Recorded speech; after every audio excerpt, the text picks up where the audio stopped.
Bring the lights down low, it's starting to snow. Lights, camera, you know what we mean. Behold the magic of the silver screen. Some movies rock, some movies shock. They're powerful or odd. We cover them all on your favorite pod. So many movies, let's have some fun. Oh, oh, oh, now I have a machine gun.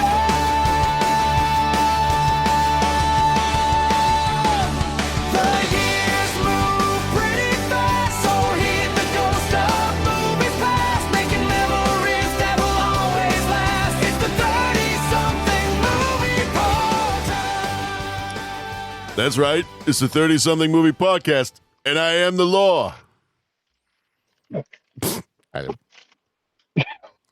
There's no way we're getting around it, Pat. No, there isn't. We're doing Sly Stallone impersonations. I am the law. There you go. The maximum legal effective range of a 20 millimeter flechette round is 200 meters. We are at 300 meters. So what are you doing down there, Judge Hershey? Yes. Yes. Waiting for backup. It's here. Grenade. I knew you'd say that. Yeah. Ah. It's Judge Dredd. Yeah, it is. Yes, it is. We'll get into it. Yeah. It's the 90s. It's very, in fact, it's very 90s. Well, it might be very 90s. There's you and I were talking about this the other day. This might be a little bit more 80s than 90s. Yeah. It's got a bit of an 80s, a little 80s spice to it. Mm-hmm. It's definitely some 90s, but there's somebody put a dash of 80s in there too. Mm-hmm. So, but we'll talk about that. Patrick, I know that a lot of times I make comments on here that I have been an English teacher. I have been and always will be your friend.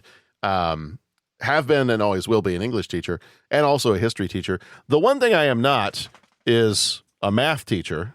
It was my understanding that there would be no math. But every once in a while, I look on we get some statistics on the back end of our podcast provider. Mm-hmm. And Patrick, I was shocked. I don't know what's going on. I think somebody somewhere must have shared our podcast with somebody. I know that there's a bunch of guys within the Shirley podcast text group that are texting stuff around and all that. We had in the last 2 weeks, we had an increase. Now it kind of comes and goes from time to time of like the number of listeners we have, downloads, things like that. We had an increase of 1,189% in the last 2 weeks. Wow. I don't do math, but that's a lot. That is a lot. Well, you're saying percentages. So does that mean there's now 3 people listening to? That means whatever 1,189% of 4.5 was. Yeah. Yes. Yeah. So whatever that is, was that 12 people? I don't know. Again. It was my understanding that there would be no math. So I don't know. Your 6th period social studies class all downloaded our pod one day. It could be. Yeah, it could be. It's the one thing I do know for math is that 1,189% of 0 is still 0. Yeah, there you go. So it could be. There you go. Well, could be. Yeah. Well, no, seriously, I don't want to disparage it because there's people out there taking time to listen to us, and that's just so kind of you guys. I mean, it really is. They are. And had I known that people were waiting for us to release our Nick of Time episode, I would have done it a lot earlier. Yeah, no kidding. So. Okay. Well, I don't know. After they all download it, maybe next week it drops by 2,000%. Right. Yes. Like, how does a podcast get negative listeners? Yeah. I don't understand how that works. People are like somehow actively taking back their downloads. Yeah, that's.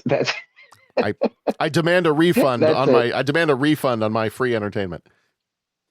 Yeah. That's how that works. Yeah. It's a 30-something movie podcast. It's the lack of happening. And so it was just a matter of time. It was. Yeah. I say all that to say, welcome, extra 1,189% of you. If you're here and listening for one of the first, we love you. Thank you for being here. Yep. If you're here for the first time, the premise of the show is that we are the 30-something movie podcast. We do not cover the TV show from the 80s, 30-something. That is not our deal. Although maybe not a bad Patreon idea someday. But we are covering movies that are reaching their 30th anniversary. So you will notice that this episode is Judge Dredd from 1995. All of our episodes this year have been 1995 movies, except maybe some of our Patreon ones or any other bonus or special episodes we do. So next year, if you're coming in new to the podcast, you're reaching us at a time where you're meeting me at a very strange time in my life. And then the Pixies song starts playing and we blow up the buildings in the background and Tyler Durden and Marla Singer are there together. And we stare off into the dystopian sunset. But you're meeting us at a time where we're about to switch into from 95 to 96. So as you are thinking ahead, if you are introducing yourself to the 30-something podcast for the first time, we have got a lot of fun stuff coming up. You're hitting us up right here at the end of 95. We're looking at Judge Dredd. Next week, we got Mortal Kombat. Week after that, we're finishing the year with GoldenEye. That one's coming out on New Year's Eve. And then we are full throttle into Double Lives Month in January. We're tackling Mission Impossible, Multiplicity, The Phantom, and The Cable Guy. So, wow. So you're here for a fun ride. If you're brand new here, you're here for a fun ride. We're absolutely happy that you're here. That's right. That's right. So, and if I'm going to apologize in advance, I'm sure, like Pat said, we will lose about 2,000 of you once we finish doing our Sylvester Stallone impersonations this episode. I was going to say it's always good to apologize in advance. Yes, everybody, we're sorry. We're sorry about everything. That's a key. My understanding is that's a key podcasting strategy. Is you immediately lower expectations in the opening Marin. Yep. Yeah. That's exactly right. We're beg forgiveness. To paraphrase a podcast we enjoy, we are a few guys that are a little bit more than a little bit embarrassed to have a movie podcast. That's right. I know you were talking about our premise. We will try not to break our premise. That is our vow to you. That is our promise, not to break our premise. Yeah. Yes. As best we can. Wordplay is fun. Wordplay is fun. Yeah. But if you are joining us for the first time, that is the other fun part about what we got going on here is we've been doing this for over a decade now. So if there is a movie from 1984 to 1995 that you might enjoy, head over to 30podcast.com and there is a search bar there and you can go searching for whatever movie you are looking for. There is a halfway decent chance we have covered it. If there's even movies that you never thought you would look for, looking in your direction, Damselvis, Daughter of Helvis, there may be movies you never thought you wanted to hear somebody podcast about. Mm-hmm. There may be movies you still don't want to hear somebody podcast about. We might have those too. We have the one, to our knowledge, we are one of the few podcasts that have ever casted pod about, and I'm drawing a blank on the name. What was the space movie that with the two-parter made for television movie? Mm-hmm. Space Tour. What was that one called? That was this. Shoot. What was it called? Earthstar Voyager. Earthstar Voyager. Thank you. Yes. Earthstar Voyager. I was We're mixing one that. Of the few podcasts. I was mixing that up with Earthstar Voyager. I was mixing that up with the other TV movie from the 70s that was This House Possessed. I was like, this space something. This house space. This house space. No, I don't know. Earthstar Voyager. Yes. In a podcast audience, no one can hear you scream. That's true. Most crucially, even when you win, you lose. Even when you win, you lose. Mm-hmm. The Earth Star Voyager one, that's a feather in our cap. That was. I think so. It took a month of Googling just to remember what the heck that thing was called. Exactly. Right. I think that I think had I had the courage to pay for an autograph to get Denise Richards to sign a poster from Tammy and the T-Rex, I think that would have been another one. Mm-hmm. I just have a hard time paying like $100 for an autograph. Yeah.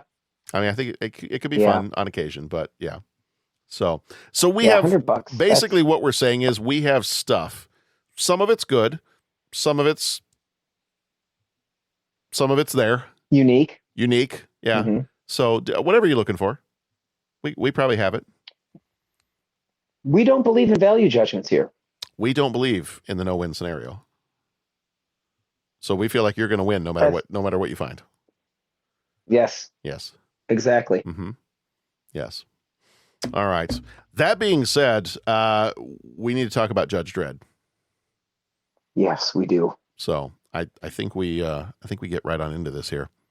Yes, we must. Our movie this time around is Judge Dredd, the 1995 legal drama and love story that is Judge Dredd.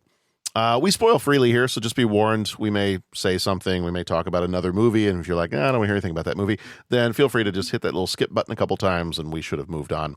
And as I mentioned before, 30podcast.com, 30 and the word podcast.com. That is our website.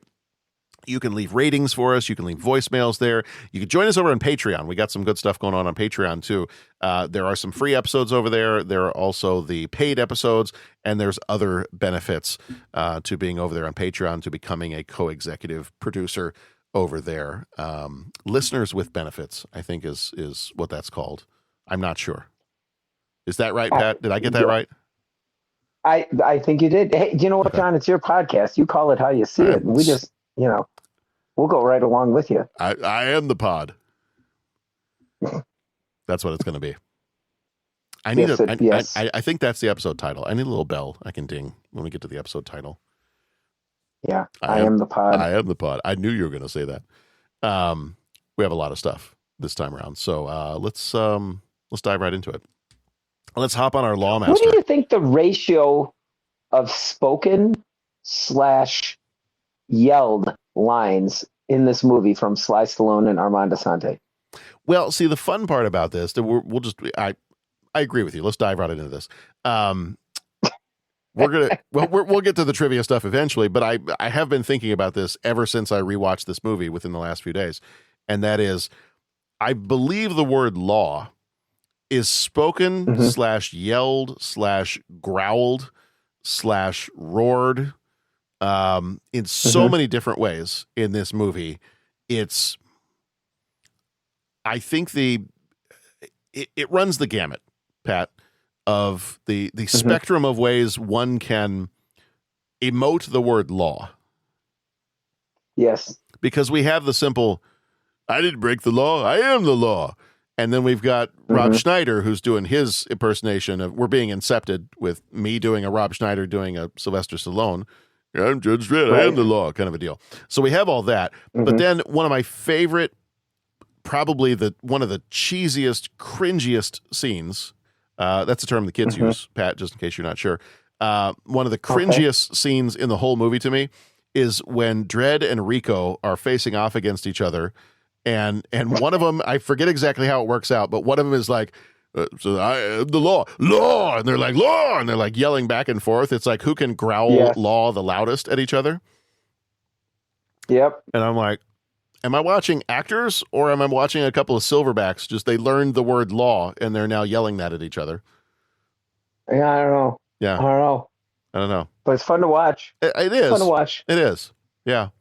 It's like, what do I want to say? It's like, as I was watching it this time around, I was like, oh, this is like if you made the writing in Demolition Man worse. Yeah. Yeah. Okay. All right. And I say all that, and we'll get into this. I say all that saying, I love this movie as a kid. And the last time I watched this, I did love this movie. And it's not that I don't enjoy this movie this time around watching it. It's just I watched it this time and I was like, wow, there's those gaping holes that I didn't see before.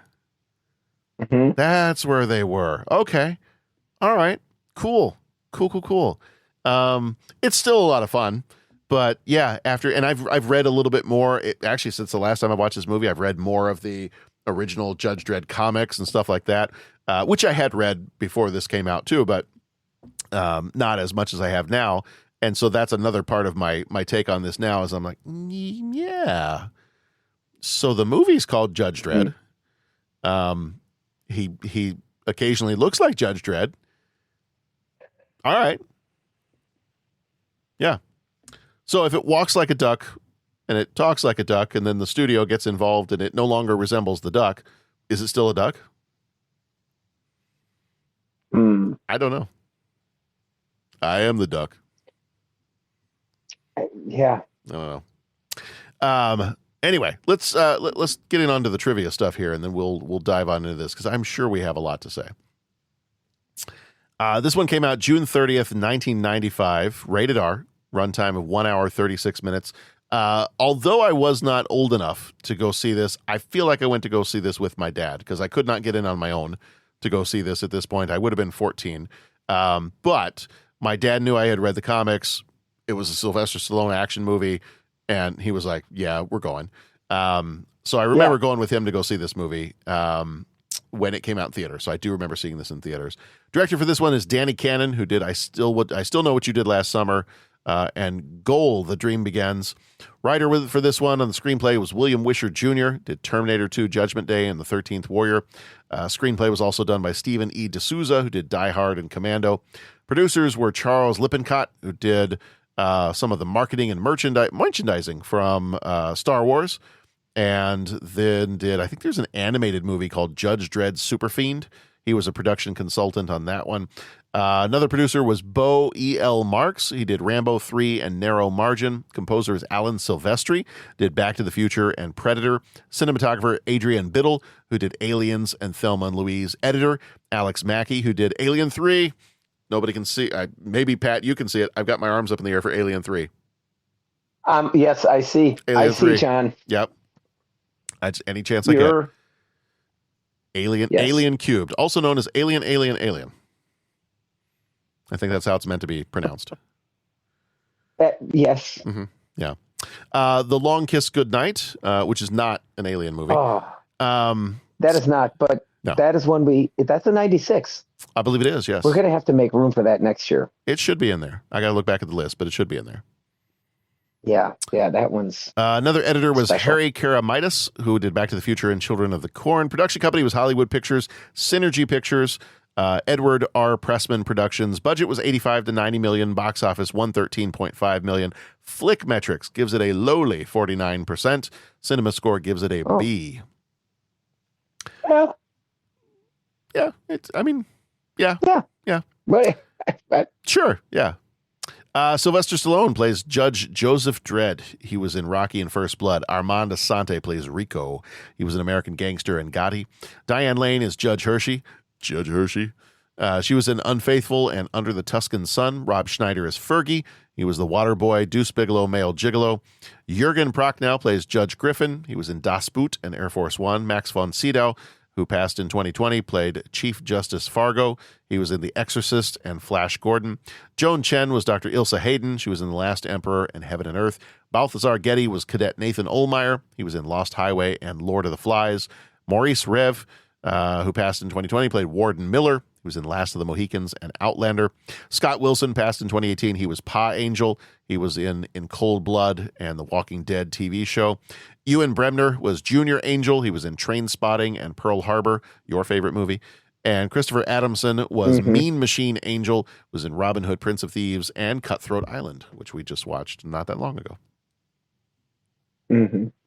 A couple of quick trivia things on this one. This movie was heavily altered from the director's original cut, and Danny Cannon later basically said the theatrical version is not the movie that he intended to make.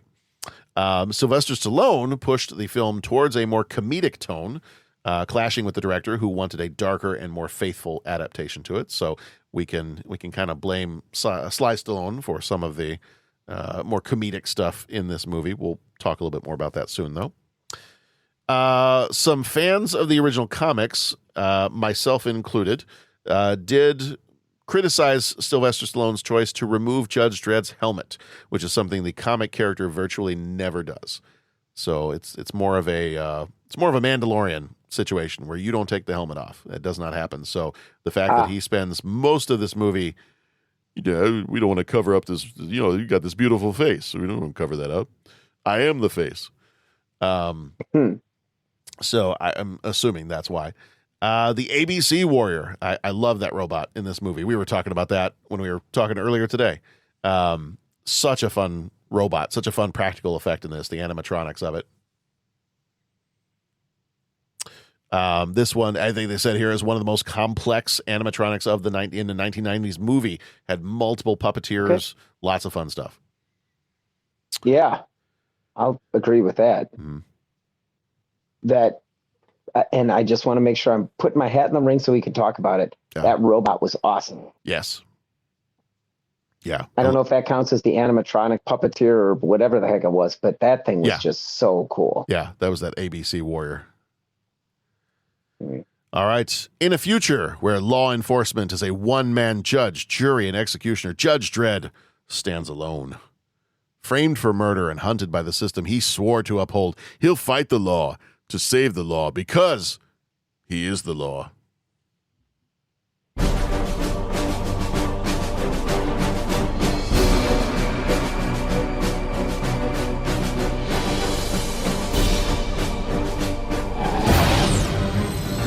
As a city, we continue to grow. 73 citizen riots. Come and get us! Throw out your weapons and prepare to be judged! Judge this! Court's adjourned. Dredd, you're a legend. You are my finest student. Get Dredd! Dredd, you're under arrest. What's the charge? Murder. The evidence has been falsified! Guilty as charged. I never broke the law! I am the law! You want chaos? The sentence shall be life imprisonment. I'm the chaos. Dredd?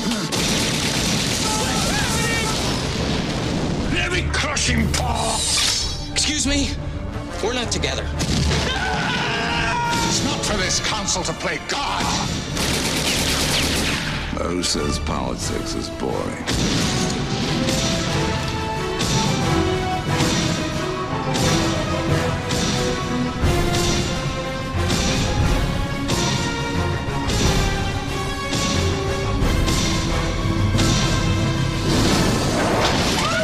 We're going to war. You're a lot of fun to be with, Drake! Mr. I am the law. You got a lot in common. I'll be the judge of that. Dredd, look out!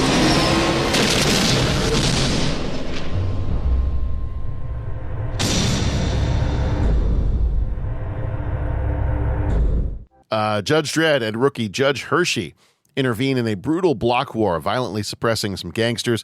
Dredd finds parolee hacker Fergie hiding inside a city-owned robot, sentences him to an additional 5 years in prison, even though he just got out of Aspen and was just trying to get back to getting his life back on track there. Hershey challenges Dredd's uncompromising tactics. He reveals his hardened morality stems from having had to judge his friend and fellow judge Rico years earlier after a massacre. Meanwhile, we find out Rico, secretly imprisoned, not killed, escapes, returns to Mega City 1, recovers his judge paraphernalia, and reactivates a combat robot, the ABC Warrior, as his personal sidekick and weapon. Disguised as Dredd, Rico kills a reporter critical of the judges and frames Dredd for the murder, leading to Dredd's arrest. At trial before the Council of Judges, forensic evidence via the judge's weapon DNA scanner shows the bullets match Dredd's DNA, convicting him and sentencing him to life imprisonment. On the transport to the penal colony, Dredd's shuttle is ambushed by a gang. The crash survivors are rescued by Chief Justice Fargo, who, mortally wounded, reveals that Dredd and Rico are clones from a secret project intended to produce perfect judges.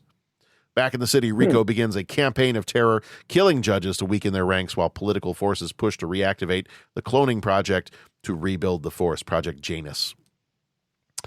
Named after its founder, Hugh. I don't know if you know that part of the backstory. I don't. You don't? Okay. Yeah, very, very famous figure in the Judge Dredd story. Yeah. Rico infiltrates the camp. You doing okay there, Pat? Oh, I'm doing fine. You doing fine? Okay. All right. I just want to. We're all fine here. I'm checking in. If we have nearly 1,200% new listeners, all 5 of them, I just want to make sure that they know that I care about your well-being. Mm-hmm. So I'm just checking in, make sure you're doing all right. I feel very cared for. Okay, good. I want to make sure. I want to make sure that this is the kind of podcast we run here. Mm-hmm. Rico infiltrates the council, murders the dissenting judges, and commandeers the cloning laboratory hidden in the Statue of Liberty, replacing original DNA samples with his own to create a clone family. In the final confrontation, where we get the law shouting match, Dredd, Hershey, and Fergie invade the lab, which is a really interesting band. Dredd, Hershey, and Fergie sounds a little bit like a early 2000s alternative band. As Rico threatens Hershey's life to coerce Dredd, Dredd refuses, leading to a violent showdown. Lab explodes when Rico prematurely activates the clones. Dredd fights Rico atop the Statue of Liberty, ultimately throwing him off to his death. Truth about the clones and the framing is broadcast citywide via the supercomputer. Dredd is exonerated. He is offered the position of Chief Justice, but he declines, choosing to remain a street judge instead. Mm-hmm. That is the story. And now it's time for our deep thoughts. And now, Deep Thoughts. I have an opinion on this matter. Don't mince words, Bones. What do you really think? I like it a lot. Wow. It's very deep. Thank you. All right, Patrick, when was the first time you saw this movie?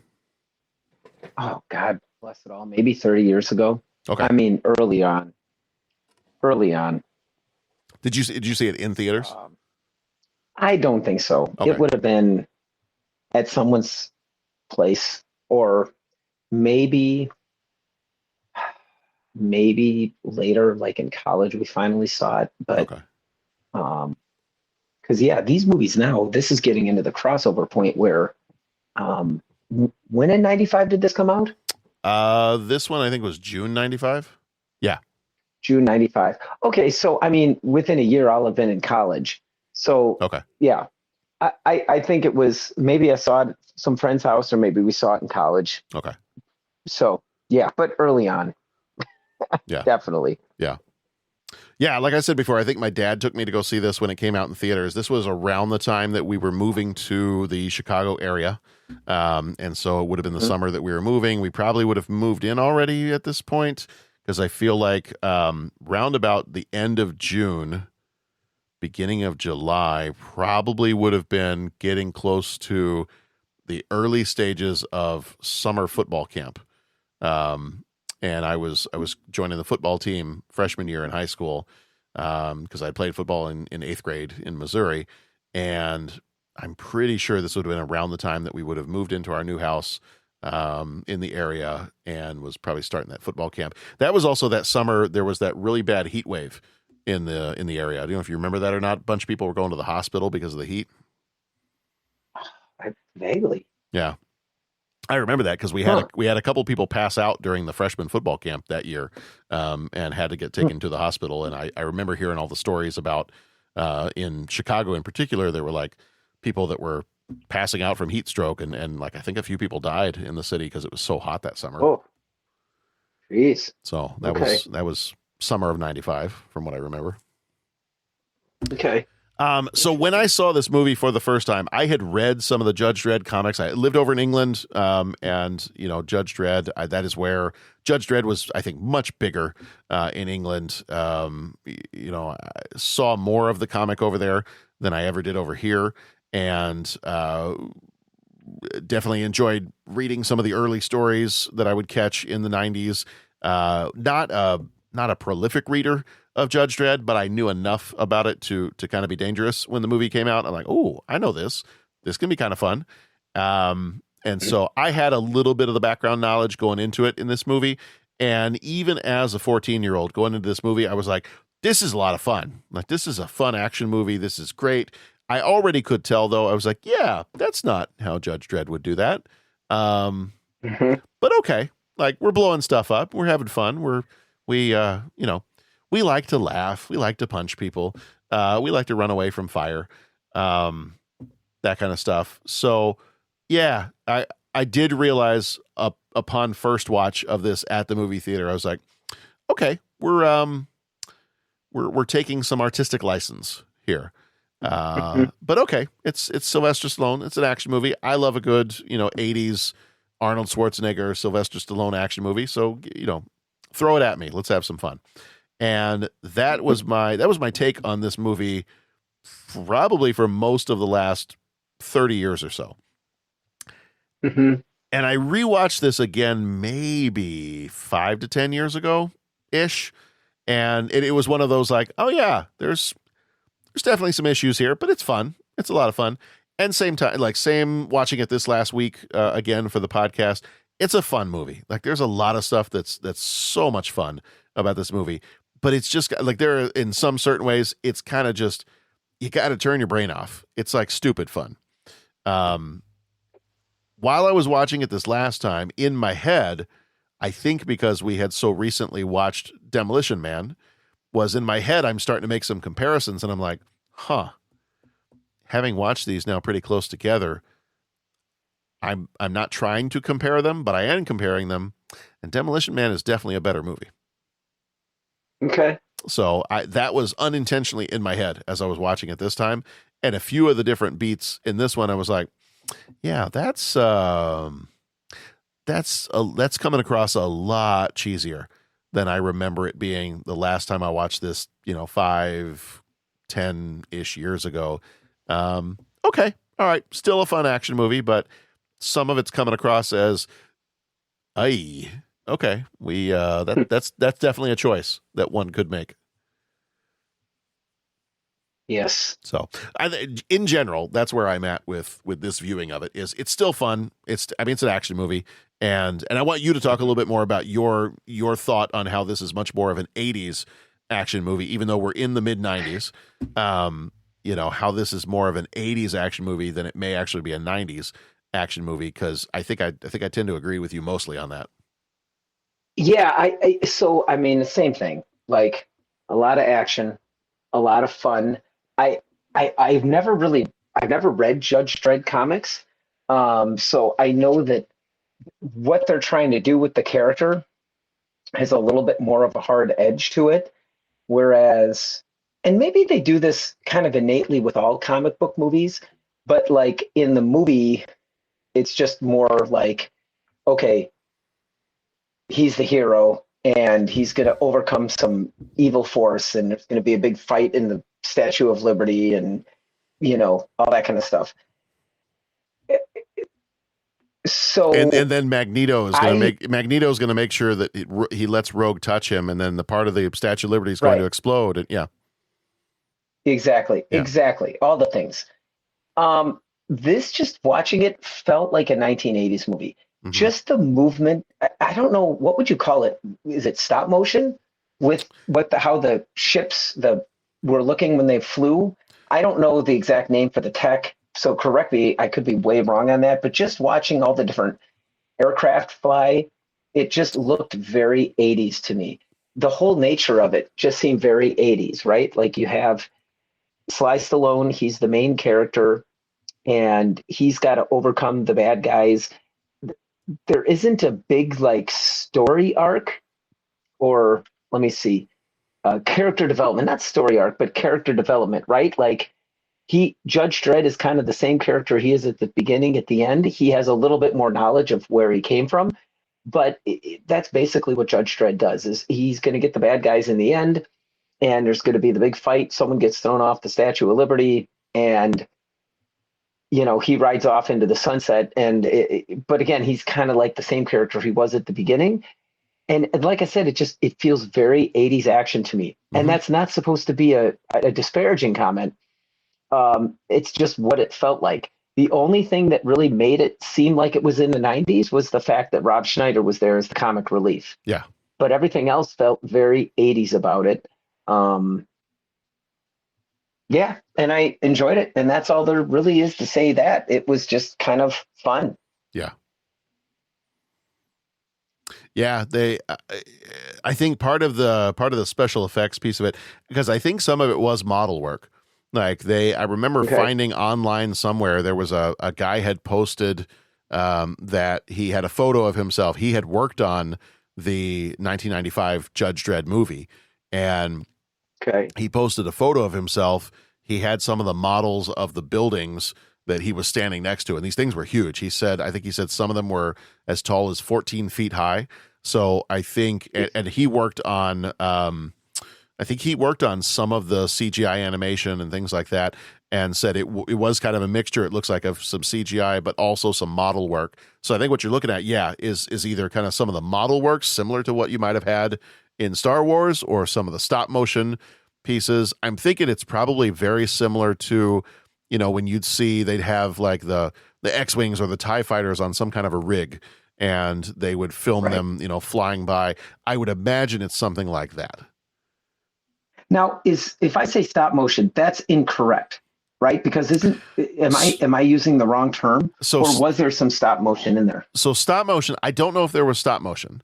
Motion, think like the hellhounds in Ghostbusters when you see them moving around, or think the Rancor in Return of the Jedi. Think the skeletons in Jason and the Argonauts kind of a movie. That kind of stuff, where it's when you film something one frame at a time, and then you very slightly move the model, and then you click one more frame, and then you move it a little bit more, and then you click one more, and the smaller you can make some of those movements, the more fluid it looks when you speed it up. So that is when you're talking stop motion, it's usually with some kind of model or puppet that you are slowly moving, and you are basically just clicking almost like one photo at a time. It's kind of like basically like a flip book. If you were to take a bunch of pictures and turn it into a flip book where you flip the pages and it looks like it's moving, that would be stop motion. So there could have been some of that, but... And you use it, it sounds like you use it mostly when you have some sort of a creature or animal moving. Usually, yeah. Yeah, I think most of the ones I've ever seen, like some of those old, the Ray Harryhausen old monster movies, like the Sinbad movies and the Jason and the Argonauts and Clash of the Titans and some of that stuff. Yes, when you have some kind of a creature, some kind of a monster, Star Wars used it a lot. The Rancor, I think, is probably one of the best examples of the stop motion. But yeah, some of the earlier, I think some of the earlier shots of like wide shots of when you see a group of banthas moving around or stuff like that in Star Wars. So yes, that's usually when you have some kind of creature, you're gonna see stop motion get used back in the old days, which is great because then that's kind of that whole difference between CGI and practical. And I always, unless the CGI is really, really good, I always think practical is going to look a lot better on film. And I think that's one of the points of having, if they had these massive like 14-foot models of the buildings, and then they had, models of the ships moving through on some kind of like, tracking shot where they've got it hooked up to some kind of a rig and they're maybe even doing some green screen stuff, then that, unless the CGI is CGI par excellence, then I'm always going to say that practical may be better. Yeah, and I have to say the robot was amazing. Oh yeah, that thing was so cool looking. Yeah, I thought that was worth the price of admission right there. Yeah, that was so. Some of the things I want to talk for just a second about some of the differences between the comic and the movie, and even a little bit the 2012 movie, because there is the 2012 movie that was a little bit, I would say in some ways, a little bit more faithful to the original comics. But yeah, I mean, there were things that this movie did well, but running through and kind of doing a little bit of a comparison between those, And the ABC robot, that was another one from the comics that I was always kind of a fun design in the comics, and to see it come to life in this movie in the way that it did was awesome. I love that animatronic in this. Did it look like it did in the comics? For the most part, from what I recall, I think there were a few different designs for these. It was kind of like from what I remember, it was like it was kind of like a gang of robots. Like you had different gangs that would roam around Mega City 1 and cause problems.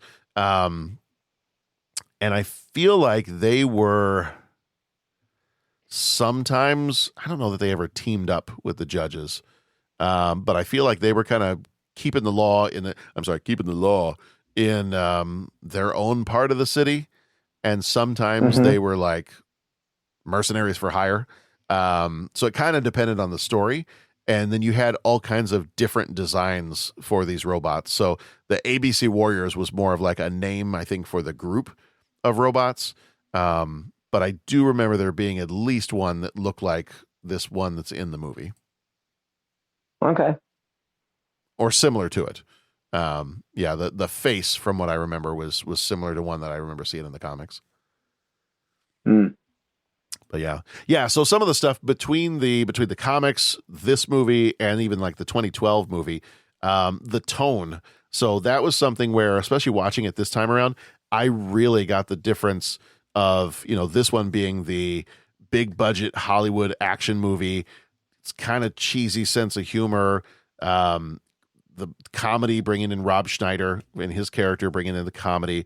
A little bit over the top. This movie still has some characters that are over the top characters, and that actually fits perfectly. I know some people might watch this and be like, man, the acting in this, and the Stallone's character and Rico's character in particular, they're like a little bit, if they had mustaches, they would definitely be twirling them.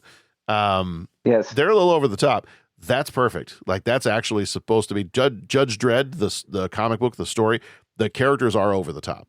And so that part actually fits really well with the kind of tone, the kind of like what you would expect from that, because it's supposed to be kind of like a satire to show the ridiculousness of a society that values quote unquote law and order so much that it's become something ridiculous. Like you get 20 years for jaywalking or whatever the case might be. So that's kind of the point. The original Judge Dredd comics, it's a dark comedy, it's social commentary, it's satire. There's a lot of action. Stories are usually pretty crazy and absurd.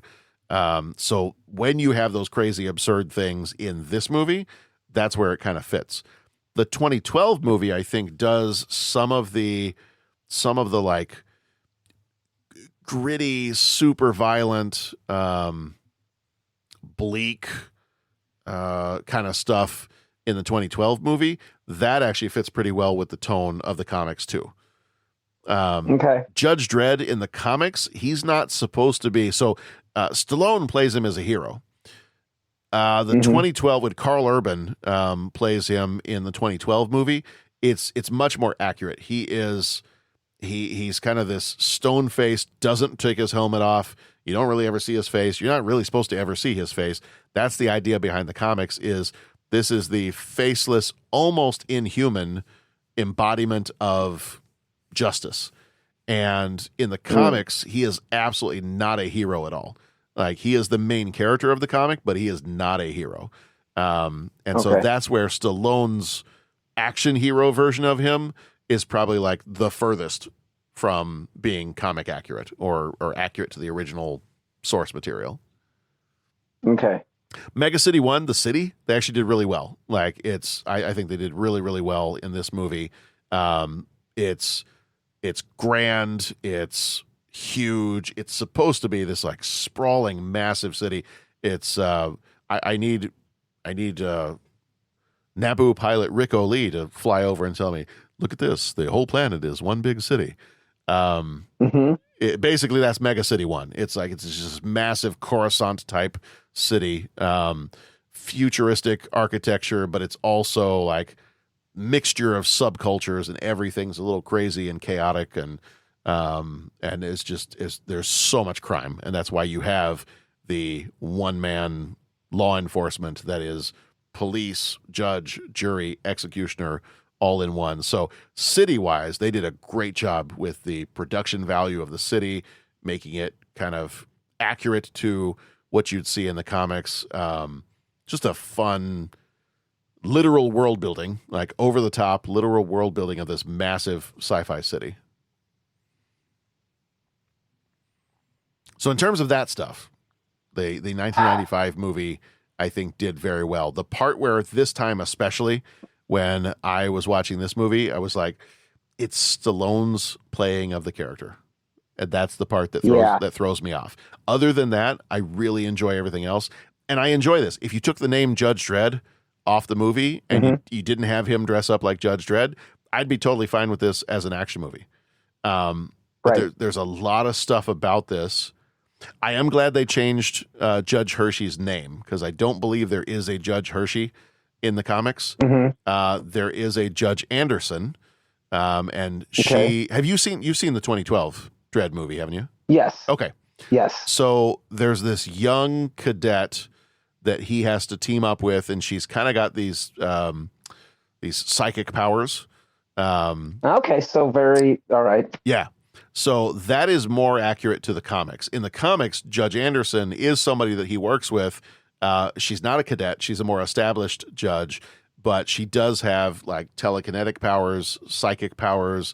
She actually becomes the head of, I think they call it like the Psi division, where they do more like psychic crime fighting kind of a deal. Think almost like Minority Report kind of a deal. And so she is absolutely a character in the comics. Judge Hershey is not. And so that's one of the other things about this movie is Judge Hershey, and I almost feel bad for Diane Lane. She's in this movie, she's just a very generic other judge that I feel like is also there to be a Sylvester Stallone love interest. And it's not as good or established of a character as I would have hoped they would have had if they would have been following the comics. Sure. So, but I think that's it. I think for me, that's it. It's how Sylvester Stallone plays the character. And if they took the name Judge Dredd off the movie and changed what his outfit and helmet looked like, I have no problems at all. Yeah. Well, and that's kind of it. It seems like a Sylvester Stallone vehicle right out of the 80s, but we're just using Judge Dredd as the source material. Right. And that's where you see all the characters and everything kind of altered to support that. Yeah. And I think I like those movies. That's fun. Yeah. And that's why I enjoy this one. I mean, it's basically exactly what you're saying. If you're going to compare it to the comic book or what you could get or the depth that you could get, it might seem a little off, but yeah. Yeah, but still a fun movie and like a fun action movie. What you expect from the 80s, I think of like the guys who were always kind of competing with each other in 80s, like the action heroes of the 80s. You've got your Bruce Willis, you've got your Sly Stallone, you've got your Jean-Claude Van Damme, you've got your Arnold Schwarzenegger, all those guys. Right. Like you said, this very much, in a lot of ways, feels like that. Even though we're 5 years past the 80s at this point, it very, very much feels like it's one of those. This could be, in fact, especially with some of the cheesy one-liners in this, you could very easily switch out Stallone for Schwarzenegger. Yeah. And I think you still would have maybe a very similar movie. Okay. Yeah. Yeah. Because a lot of those one-liners almost sound like it should be Arnold Schwarzenegger delivering them. I'll be the judge of that. Yeah. I don't know how do you do Arnold? Interesting. Can you do an Arnold Schwarzenegger Judge Dredd impersonation? I'm not going to attempt it. I am the law. Bad things would happen to the space-time continuum. Yeah. I don't even know how you do that. I'm going to ask you some questions. I want them answered immediately because I am the law. I mean, something like that. Something like that. Judge Hershey, what is best in life? to hear the lamentations of the criminals. Yeah, I don't know. But fun movie. Absolutely fun movie. Absolutely worth your time. Go check it out. Yes. If you are a massive fan of Judge Dredd and a bit of a purist, still check it out, but just, go into it with an open mind. Enjoy the costumes. Enjoy Mega City 1. Yeah. The Judge Dredd costumes, I do like, even though they're much more polished in this movie than they are in the 2012 movie. I do like these costumes better. I do feel like like the brightness. That's the one thing about the comic is even though the comic is supposed to be like this dark humor, satirical, like anti-fascist, comic book, it's very brightly colored in a lot of ways. And so the almost over the top, like gold-plated stuff and bright colors in this movie, the 90s bright colors that we don't get in the 2012 version, actually I think work well to keep some of that a little bit more faithful to the comic book. Okay. But yeah.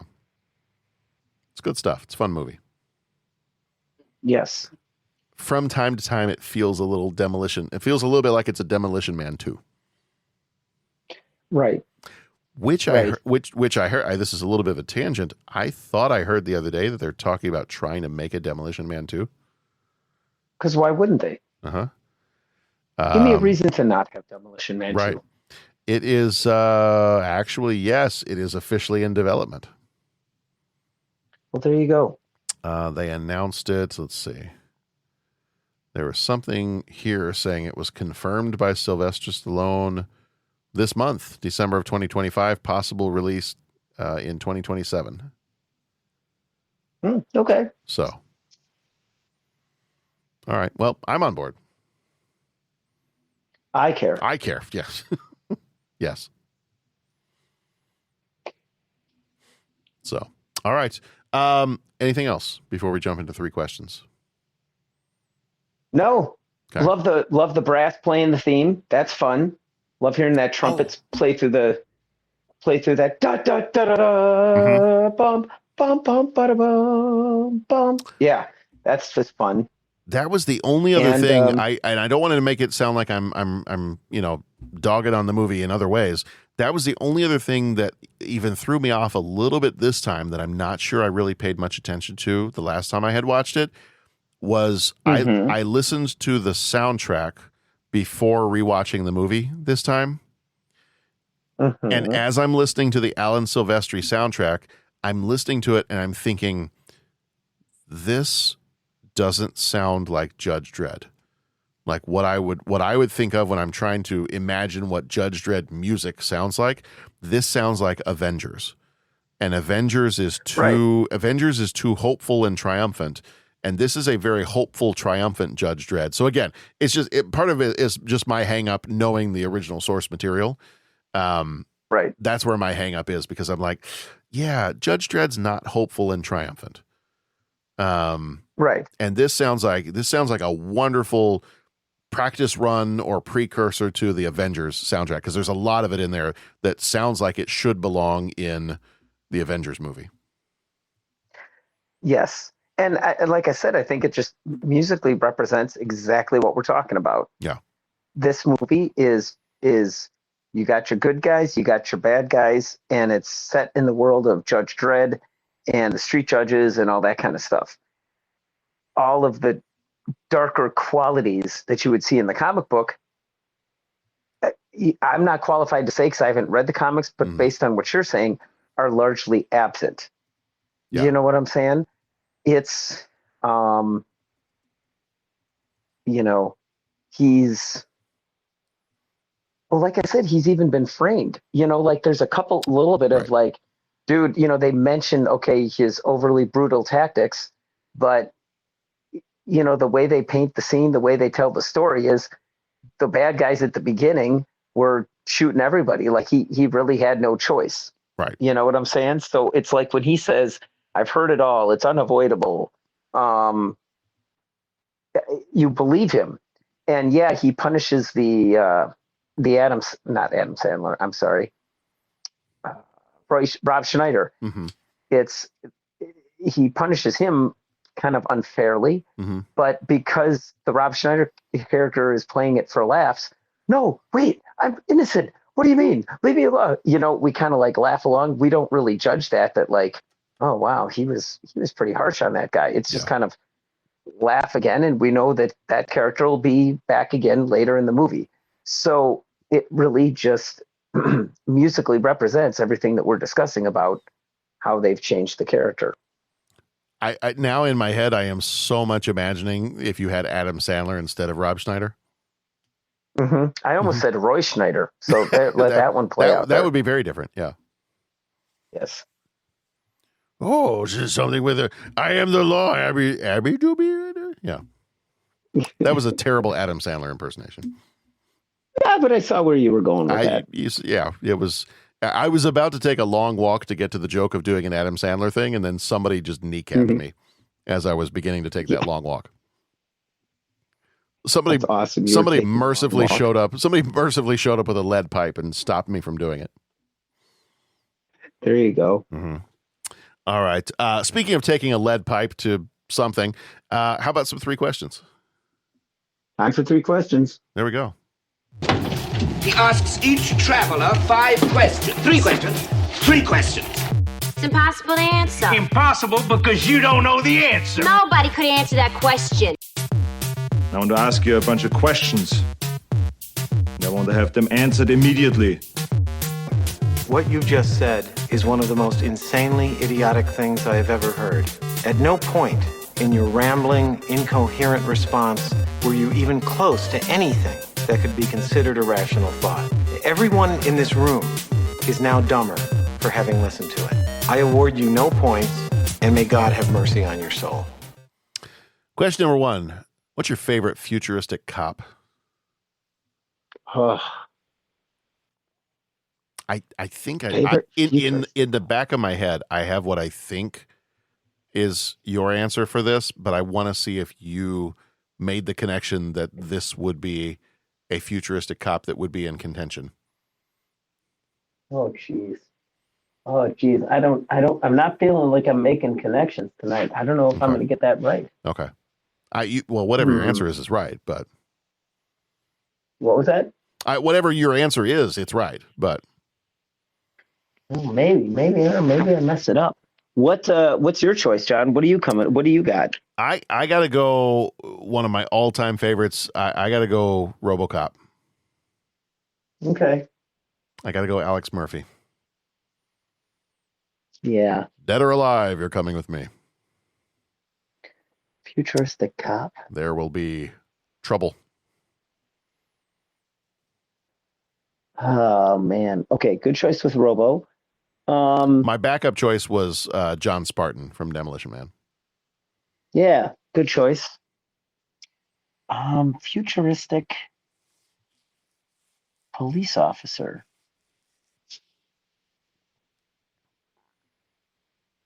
Man, now I'm drawing a complete blank on any answer that I might have come up with.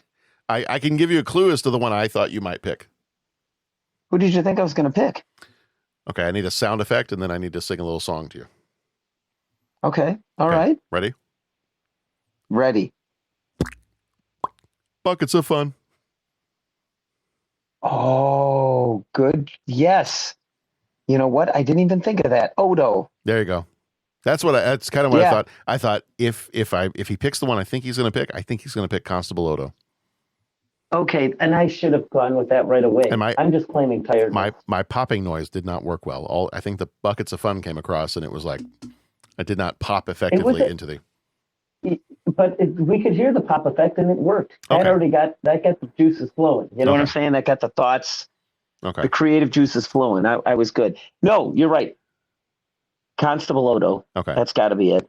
Not that I'm trying to give you your answer, but I was like, no, I think that's one. Pat's anything else would have just been an oversight. Okay. Another backup was Deckard from Blade Runner. Would have been another good one. Yeah.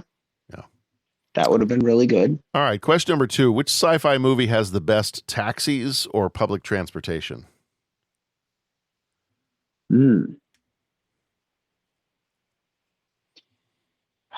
There her in a Johnny cab. That was one of the ones I was thinking about too. Yeah. Honorable mention there. Mm-hmm. Taxis. Which movie or sci-fi movie? Which sci-fi movie has the best taxis or public transportation?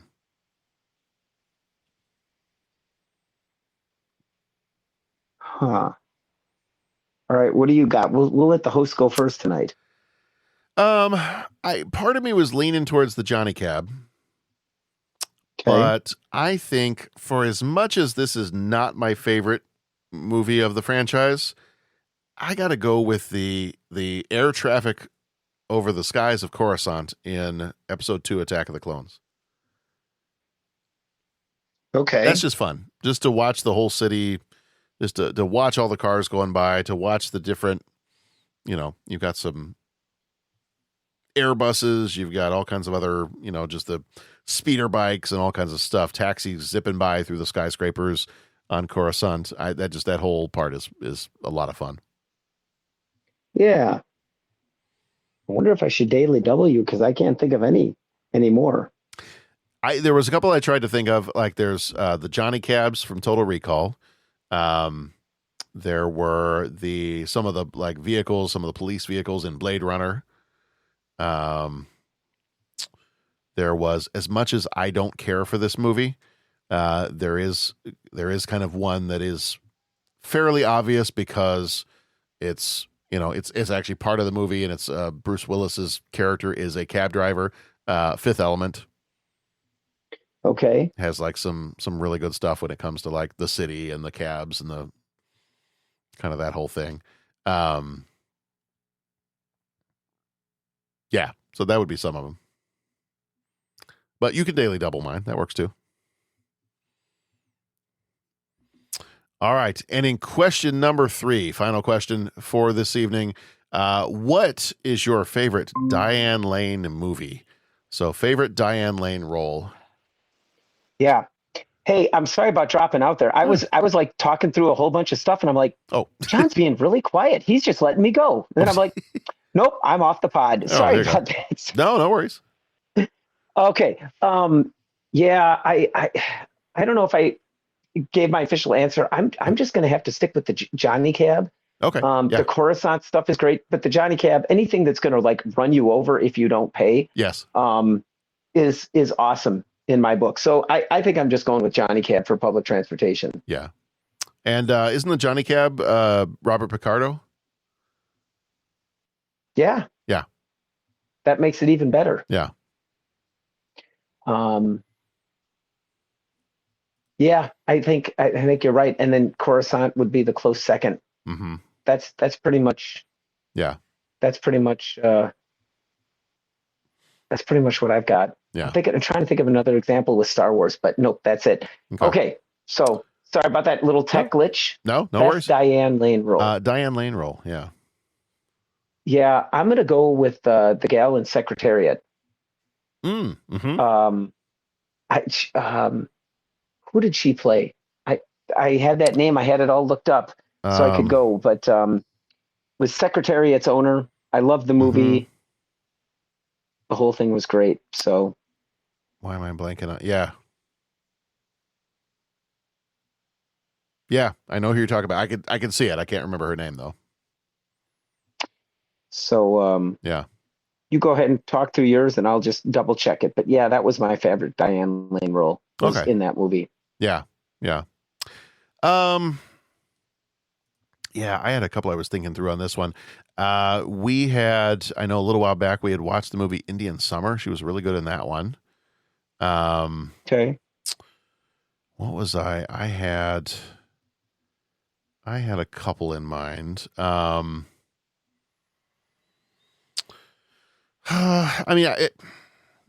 had a couple in mind, but I think the one I got to go all the way back to one of the very first things that I've seen her in most, and that is when she plays Cherry Valance in The Outsiders. Oh yeah. So I might have to go all the way back to that one because having taught that book, I have seen that movie so many times, and I know she doesn't have a huge part in that, but I always thought she did a great job in that. Especially that's like one of her earliest roles. So that one is probably the one I know her best in because I've just seen it so many times. She was great. She had a movie called Unfaithful that was in the early 2000s. She was great in that one. She was in what was the name of that one? That was it was the story of George Reeves, the guy who played Superman in the Adventures of Superman TV show, Hollywoodland. She was in that one. Okay. She was good in that one too. That was the irony of that one is you got Ben Affleck playing George Reeves, who played Superman, who then would someday end up playing Batman. Mm-hmm. And obviously Diane Lane, didn't she play, speaking of, why did you say that name? Right. Didn't she play Martha Kent? Martha,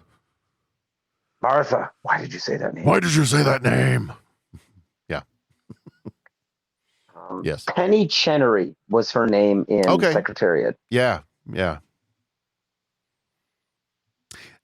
Well, and not just her name in Secretariat. That was the real life person who Yes. she was portraying in Secretariat. Yeah. Yeah. So, all right. Well, I think I think as for upholding the law, I think we've done our job. I think we've done our work here. We will let the listeners be the judge of that. I knew you were going to say that. I'm trying to figure out how many more I can just fit in before we're done recording. I think you could fit them all in. It's a fun movie. Check it out. Just buckle up and enjoy the ride. That's all. Yeah, don't take it too seriously. It doesn't want you to take it too seriously, so don't. All right. We've got some really, really good stuff coming up here in the near future. Our next several episodes, we got 2 more before the end of the year. So come on back next week for Mortal Kombat.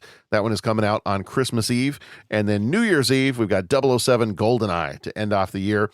And then make sure that you are checking us back out again at the beginning of next year. We're going to roll right into 1996, starting off heavy with Mission Impossible, Multiplicity, The Phantom, and The Cable Guy. So those will be some fun ones that we got coming up.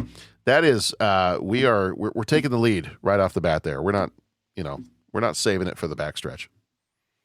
Mm-hmm. So it'll be good stuff. It'll be a lot of fun. Patrick, as always, thank you for being here. Thank you, John. Fun movie to talk about tonight. It was a fun one. I still really, really enjoyed this one. Yes. All right, everyone, be excellent to each other. Go watch some good movies, and we'll see you back here this next time, because we are the law, and you have to listen to us. We know what the season's about. Be careful, don't shoot your eye out. The days get short and the nights are dark.